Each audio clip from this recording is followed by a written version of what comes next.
Welcome officers. चलिए हम लोग देखते हैं एसबीआई पीओ प्रीलिम्स 2023 का कट ऑफ मार्क्स क्या हो सकता है। यानी कि हम लोग प्रीवियस ईयर का ट्रेंड भी देखेंगे कि अभी तक का कट ऑफ मार्क्स क्या रहा, हम लोग का सेफ स्कोर क्या होना चाहिए टेस्ट सीरीज में। इन तो सबसे पहले हम लोग देखते हैं कि लास्ट 5 ईयर का एसबीआई पीओ प्रीलिम्स का कट ऑफ क्या रहा है। ठीक है, तो हम लोग जनरल की बात करेंगे, बाकी स्कोर यहाँ पे दिया हुआ है, आप लोग उसको समझ सकते हैं। तो एसबीआई पीओ प्रीलिम्स का 2018 का कट ऑफ रहा है 56.75। कितना रहा है? 56.75। 2019 का 71, बहुत ज़्यादा ये जंप दिखाया है। और 2022 का 58.5 रहा है। ठीक है, 58.5।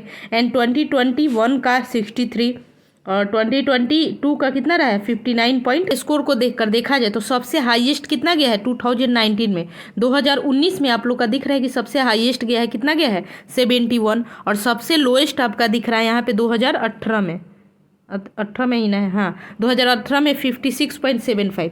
तो ये 5 ईयर में देखा जाए तो सबसे जो हाईएस्ट है और जो सबसे लोएस्ट है, ये दोनों का आप लोग का क्या कह रहा है, मतलब रेंज कितना है? 15 के आसपास है।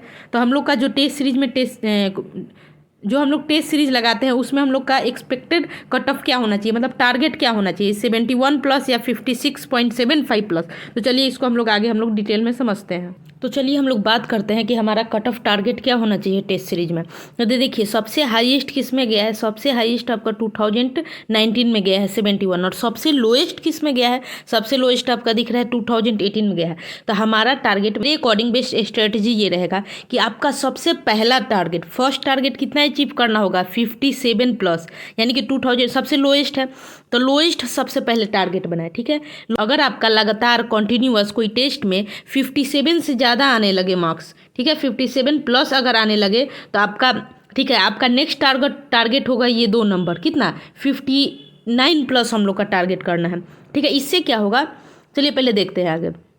59 टारगेट करना है। उसके बाद जब ये टारगेट अचीव होने लगे तो उसके बाद हम लोग को पहुंचना है ये थर्ड वाला टारगेट, यानी कि 60 प्लस हम लोग को टारगेट लेके जाना है। जब 60 प्लस भी टारगेट अचीव होने लगे, अगर धीरे धीरे आप लोग स्लो मोशन में स्लोली अगर हम लोग प्रैक्टिस करेंगे और डेडिकेटेड रहेंगे तो वो मार्क्स इंप्रूव होगा। मेरा भी होने लगा था।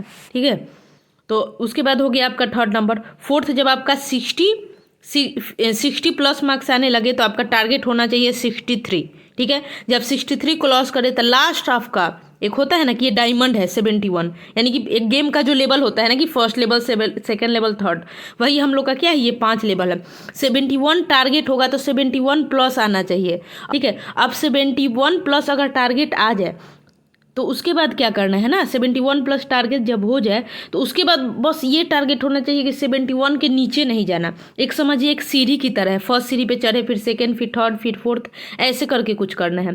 ठीक है, और इसका प्रॉफिट ये होगा अगर शुरू में ही स्टार्टिंग में ही आप लोग 71 टारगेट करेंगे। वैसे तो उतना जाना मुश्किल है, बहुत मुश्किल है, 71 तो जा ही नहीं सकता। फिर भी एक होता है ना कि मेहनत करके इतना मतलब पसीना बहा दो कि युद्ध में खून ना बहाना पड़े, इस टाइप का।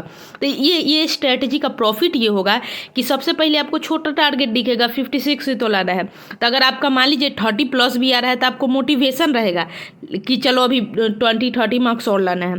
ठीक है, लेकिन अगर आप लोग शुरू में स्टार्टिंग में 71 अगर टारगेट आप लोग का हो जाएगा तो वो प्रॉब्लम होगा। ठीक है, तो अब आगे हम लोग चलते हैं इस बात पे। ये 2013 का कट ऑफ मार्क्स क्या रहेगा? मेरा आंसर ये है कि ये तो कोई बता ही नहीं सकता क्या रहेगा, क्योंकि ये बहुत सारे फैक्टर पे, ये जैसे डाउट अंकल है ना, डाउट अंकल तो डाउट अंकल क्या कोई भी नहीं बता सकता कि कट ऑफ कितना जाएगा। ठीक है, तो इसलिए हमको वो नहीं सोचना, हमारा टारगेट बस 71 तक पहुंचना है। जब 71 पहुंच जाना है तो किसी भी कीमत पे नीचे नहीं आना है। उसके बाद तो मतलब 71 पहुंच गए तो आप समझो कि काम बन गया, जम के और मेहनत थोड़ा करना है। ठीक है, thanks for watching my channel, please support us, thank you so much, please like share and subscribe.